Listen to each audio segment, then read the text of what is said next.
each different bubble of reality is true. A galactic historian is a person that looks at all the lines of dramatic karma. Nudge, nudge. It's the Holy Grail. Improvise. Mysterious. It's counter psychic intelligence. Why is DNA farming of this star cluster so important? Because we do manifest our reality. We do create our reality.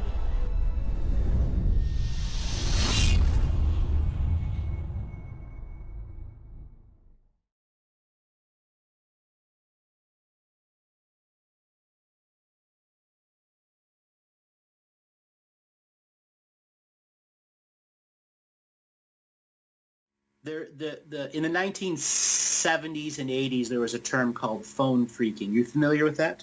No, I'm not. So some geniuses figured out there was a whistle that you could do that every dial phone created before digital phones. Okay. And that each thing had a tweet. And then when digital phones, each number had its own tweet.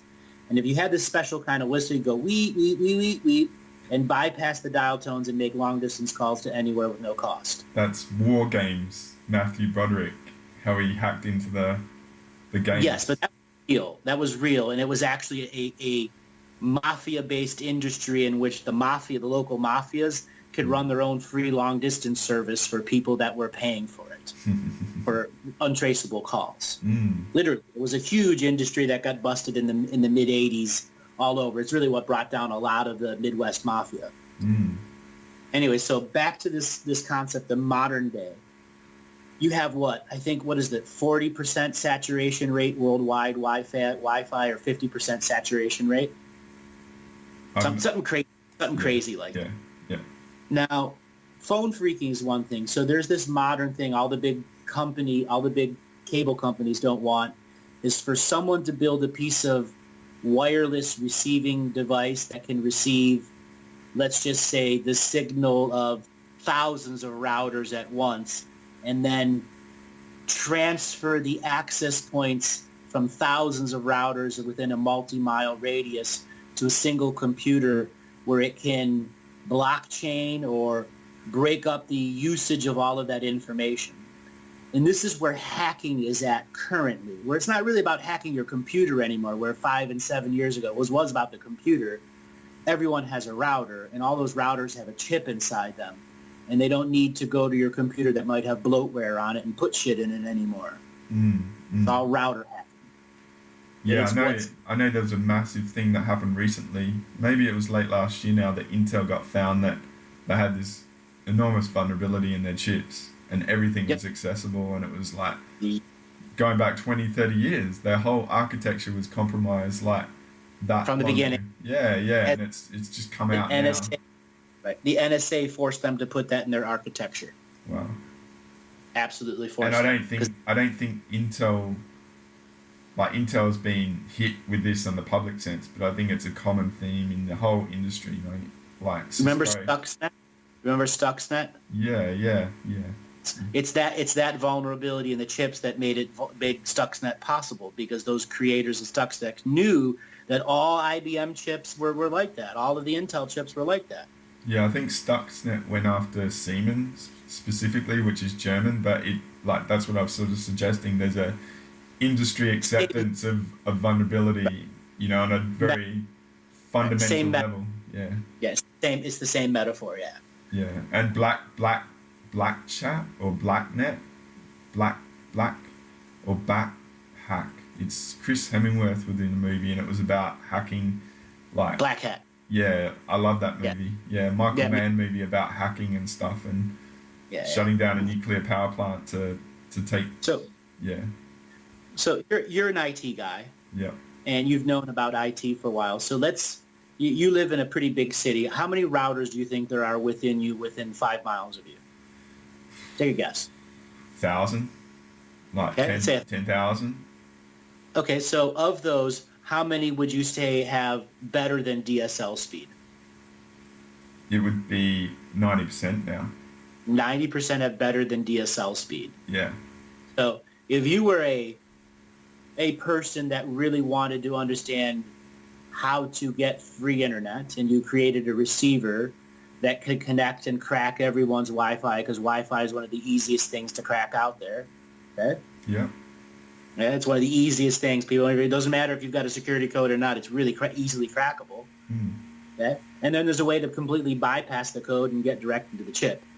Now, if you have a hub that's connected to, let's say, 5,000 of those, what are you able to do with that level of internet speed, without having to use their computer as a medium?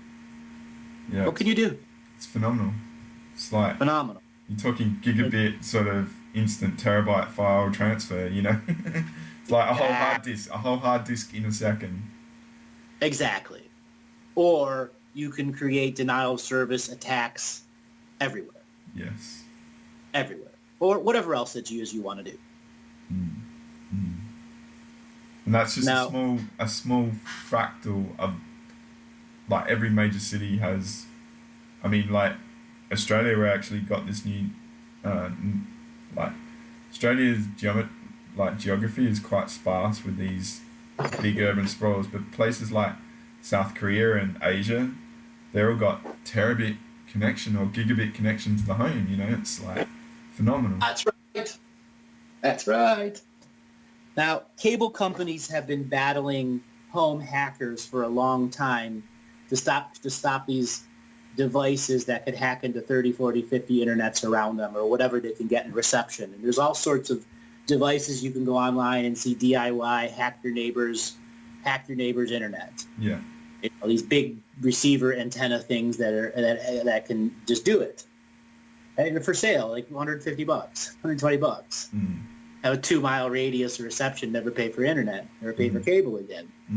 Now, cable companies have been battling that as an industry for a very, very long time, since the dawn of cable industries. Now, the NSA and all of the big CIAs, all those guys, they all know about this stuff too. There was another recent article, and I think it was in Zero Hedge, that talked about a rogue cell phone reception system being found in Washington, D.C. Yeah, actually, I saw that. I didn't get into it, but it was like, holy crap, like some massive gap in the whole of the head of America, like, politics. Basically what it did is it's a series of receivers and transmitters that are very close to your local towers and sparse in between the towers to hack into those signals from those cell phone towers and duplicate their signals, so calls can be made to and from without any information being recorded in the system as a call, as well as listening to any call. Okay? So that stuff is all over. Now you're just now seeing it in the news, like stuff like Zero Hedge or the other articles that are talking about that. And yet this hasn't made any significant impact on the global news or the global narrative, because if they start reporting about that, they have to talk about a lot of the other things that are going on in Washington, D.C. too. So what was that specific one in Washington being used for, mate? It was Iranians and Syrians, I believe. I don't remember the article. Yeah, I didn't know the specifics at all, but interesting. Yeah, but this is sort of a layer of the world bubbling up into the awareness of the world, like a foundational layer of the dodgy crap that goes on that we know about, but it's bubbling up into the global narrative level, and it's got to be put down, That's why all these fake stories are like blown up. But say the Facebook issue's got to actually be out there in the public, because it will create such a distraction, because everyone's entangled with it. So it's like, how am I being violated here? That's my focus, So do you remember when Facebook first was making its public offering and trying to raise, what is it, like $60 billion or $100 billion? Yeah, it's probably, 3, 4, 5 years ago now. It might have even been a little longer. Up to the year before they went with their IPO. Yeah. There was an article and a series of issues where Facebook was trying to say it had over 1 billion users, and then it discovered it had 350 million fake users, because a lot of people made 2 and 3 accounts. Yeah. All right. Now, let's fast forward to today's side, and you have all of these, what we call bots or fake people, that have a limited form of artificial intelligence behind it that's implementing scripts that are intended to see a person freshly log into a chat room, already have the information about their browser history and begin to create a debate and argument. And right away, a racist question will come up, or they'll throw the Nazi sign up. That's what the bots will do to infuriate the people just coming into that area. Yeah. Okay? And then these bots have scripts that you would never know you're not talking to a person, because chat rooms are so anonymous at times, where people are just spouting their shit off. And you might only see one of the 19 texts they put down in a minute or 5 minutes. Yeah. But it's the one that triggered you that's got all the NLP behind it. Yeah. Which is neuro-linguistic programming. So it's using your word patterns against you, because it's formulating a automated response based on your expression. Your browser history, as well as your purchase history and anything else that you do online.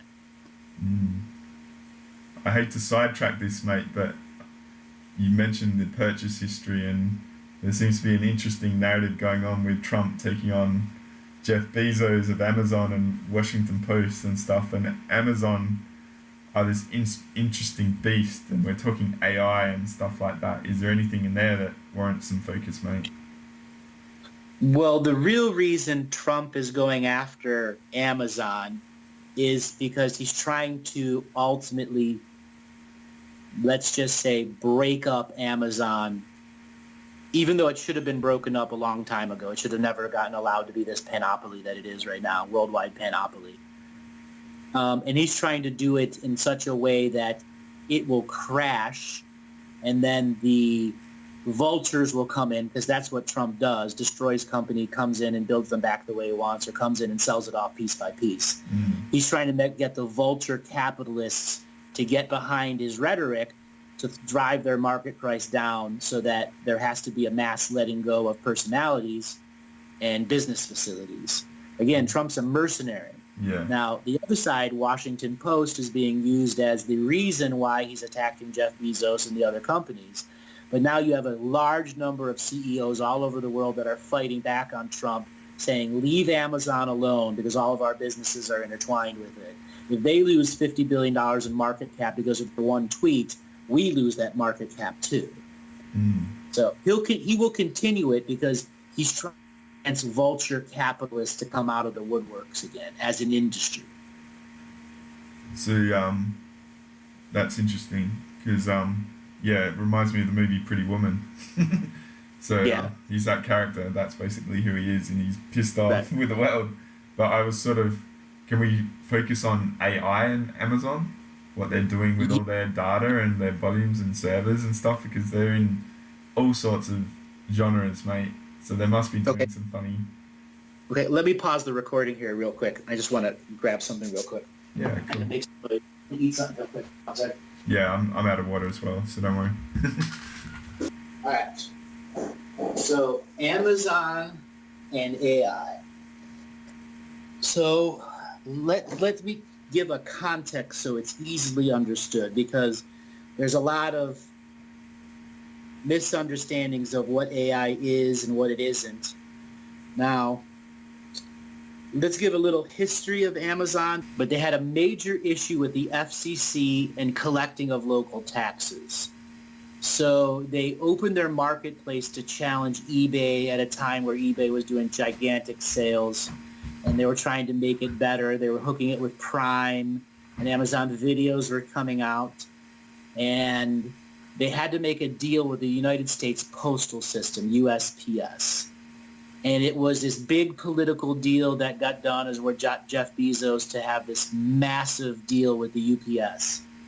But United States Postal, it turned out to be disastrous. The United States Postal Service was absolutely inadequate in its ability to handle any form of volume coming from Amazon. So all of that effort they put in to using the Postal Service, so on and so forth, all of those plans were for naught, and they ended up having to go with DHL and UPS and FedEx to actually deliver products and to maintain people that were going to have stores. The first use of AI was to look at how eBay and independent creators and sellers organically created themselves, and then to simulate an organic process in Amazon that would bring people from their other digital stores and be on the Amazon market.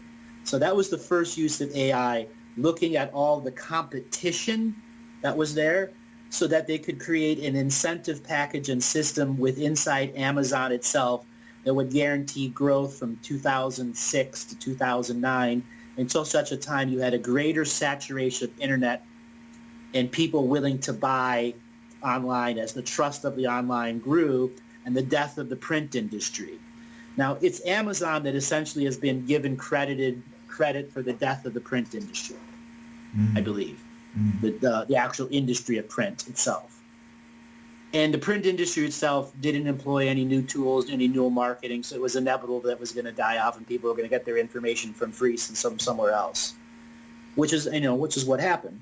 Now, the second implementation of AI was once there was a big, let's say, seller base, the new user base that came out of this was going to be multi-platform, from videos to clothing to cars to whatever Amazon was going to sell compared to the other ones.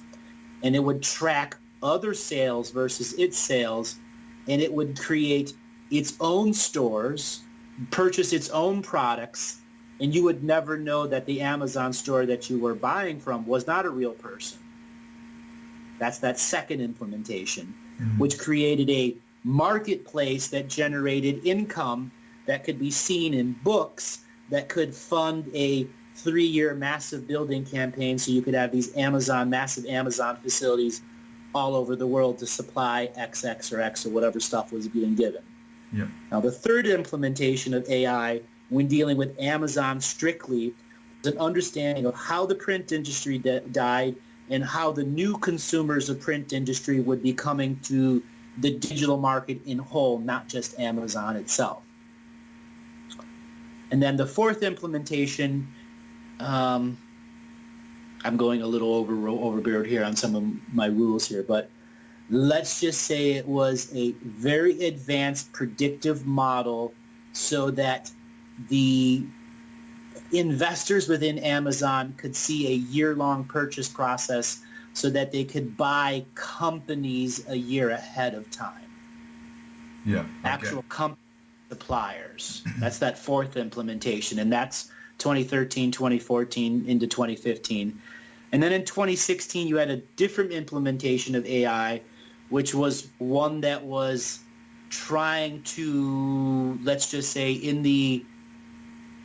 use the reviews to promote their own internal owned products and to jack prices based off of what was going to be going on with the market scares that were coming.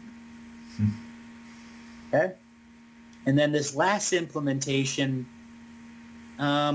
it's you got to see all the layers that already existed there. It was, how does Amazon and all of its entities, I don't know, put this the right way.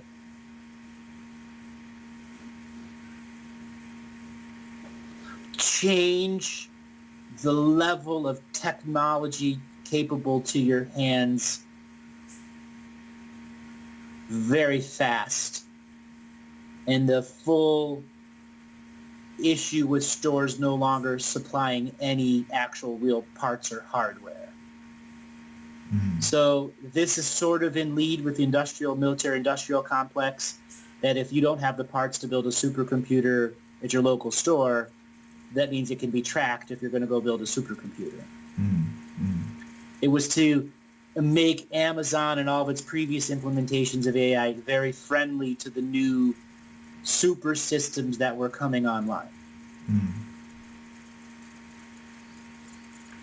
Yeah, it's interesting. Like you talked about the predictive sort of modeling and stuff like that.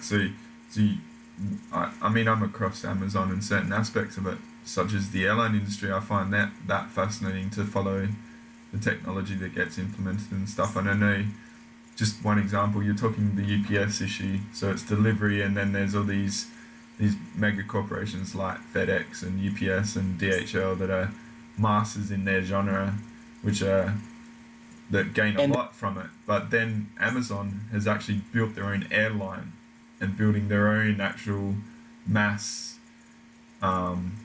transport industry in that respect, in parallel to all this. So to me, it's like they've predicted that, yes, that UPS issue is going to come up.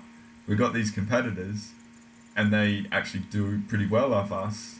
How about we all take that all on board anyway, and let's just beat them at their own game anyway. You know what I mean? So to me, that's like one big massive scale of predictive modeling, and they've got the resources. So let's build like this giant airline company and ship our own stuff now. You know. That's why I brought it out into the different implementation layers, so you can see over many years that it was masterful social engineering is what it is over a span. Yeah, and it's interesting because they're talking about it being a monopoly, and I saw their argument was, well, we only own 20% of this market, we only own 13% of this market, and they're actually factored in that we're going to go underneath the monopoly limbo, so you can't actually hit us for monopoly, but we're going to control a lot, you know, by different... But missing something, they're missing something absolutely key in understanding here. The stores that are in competition to Amazon have 1/10 of their amount of stock on hand now, and that was Amazon's intentional purpose in implementation level 3 to level 4, is to take the stock out of stores' hands. Okay? Once you took the stock out of stores' hands, it's so easy to compete against them now. Yeah. Absolutely, because the whole thing of going into a store is that it's there and you can take it home right that moment. Absolutely, I get what you're saying. And if you go into a store and you just feel like there's nothing here, why would you go there? Fascinating.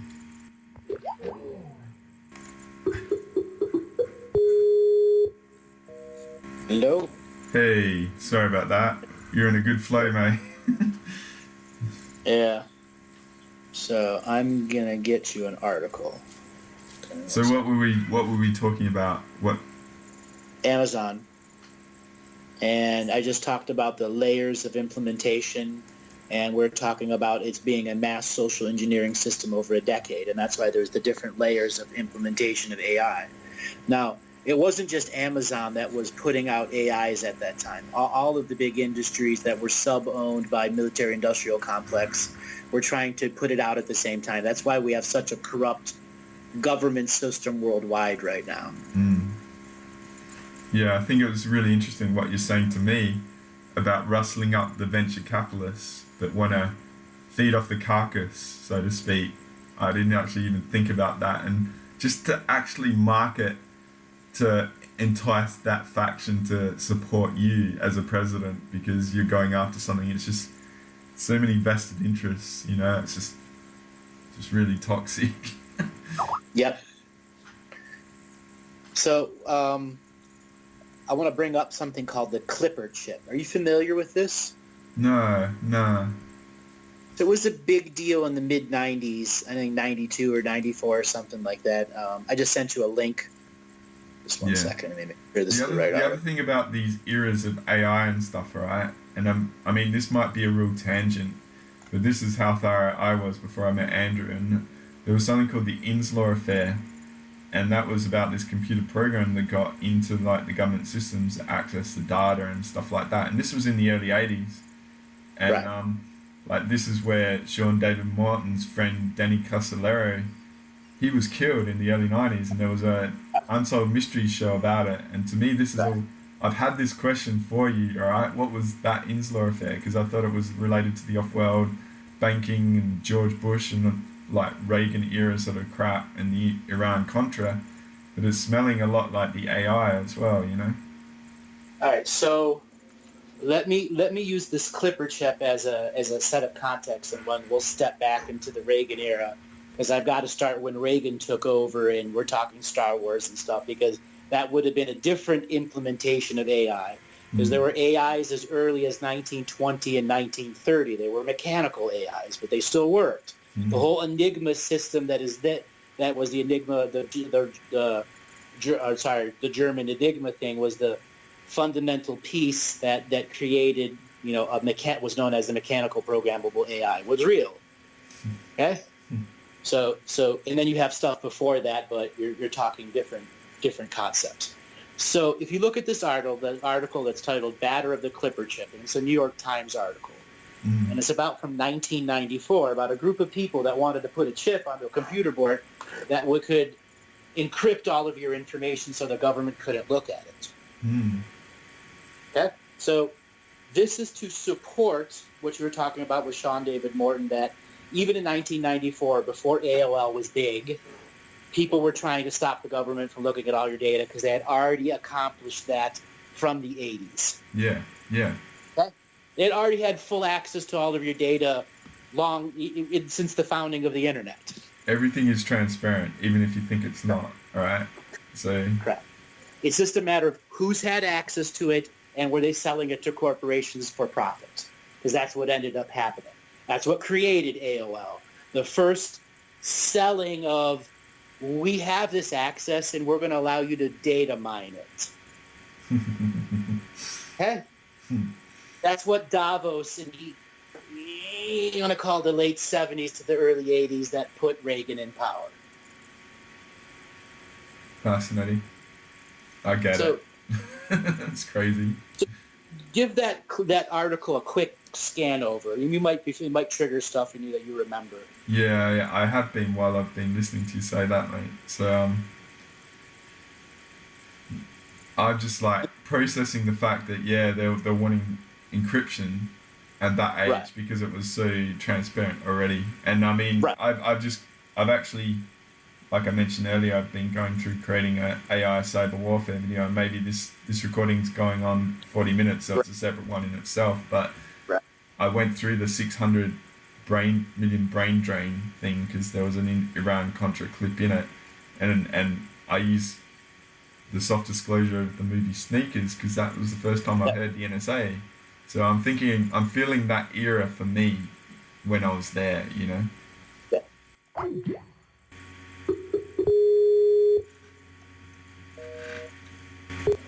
Hey. There we go. Hey, having some fun here. You might have a Skype update waiting, I bet.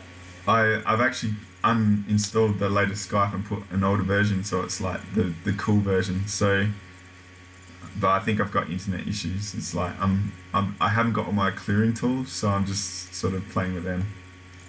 But okay. But yeah, I left you on a hook. Yes. So we were talking Clipper Chipper, and that they knew from back then they had full access to everything, and that going forth they would continue to have full access as long as you used the backbone that they gave you. So who were they that actually worked out that they had full access? Because they obviously had to reverse engineer some stuff to know some stuff, to actually be able to know that there's an issue. And that information isn't out there easy. So that generation of people, you got to remember, they were trying, for AOL to say, I'm going to try to go from less than 2,000 internet locations countrywide to 200,000 in 2 years, you're going to need a lot of technicians. Okay?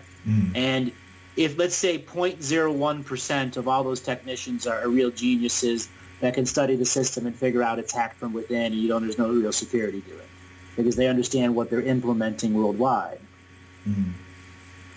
So you had the technicians that were creating the houses, thousands of these houses that were connected. They were AOL internet connection systems. It was still connected to what? A backbone that used TELUS and all this other stuff. You have an AI, you have a technical background. You want to talk about, what internet days and post-internet pre-days, the 94, 96, what it was really like. Yeah. It's very open, like Wild West. Beyond simplistic. Yes. Yeah? And it was designed that way, on purpose. So that there would be created a whole new generation of kids that would be exposed to this term hacking. Yeah, the movie War Games that I mentioned really made it sexy for the younger kids, Yep. It's like there's this rebellious genre that I can get into, but I can employ my genius, Which was to create what? 2 generations of children growing up on the computer. Yeah. Now, you wanted to talk about what was before that. So we go back to Reagan first getting elected and talking about... Just before you go there, I asked about these people that worked out this Clipper article. Was there something that this other than AOL, was there a reason for this time of this article being released and the need for security? That they realised that everything was being read, or you sort of covered all that? Because we've had a couple. I kind of covered it. Let me give the final thoughts there. So that group that came out was the first time you had a actual challenge publicly to what the NSA was doing. And it was shortly after that the NSA, which previously stood for No Such Agency, actually came out and admitted that it fully existed. You know, when did you have the Iran-Contra 96? And they were 80s. It was in the 80s. 86. Okay, so it was 86. That's when the NSA was the first thought to actually be an entity. Okay, and a decade later, you know, them coming out and having to publicly defend against this group that wanted to offer this chip that anyone can install into their computer or their television or anything that they want to do. So it was literally a device that could be added to boards. Yes.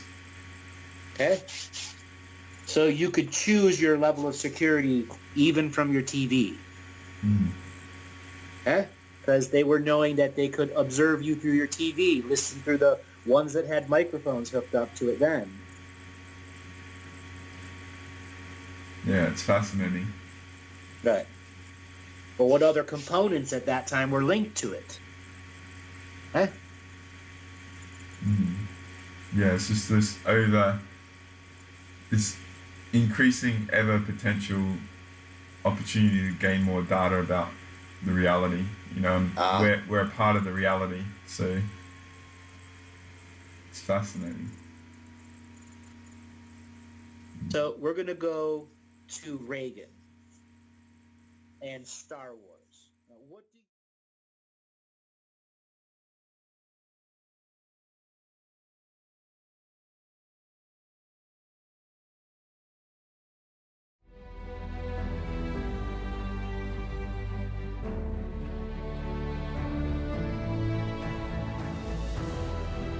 each different bubble of reality is true.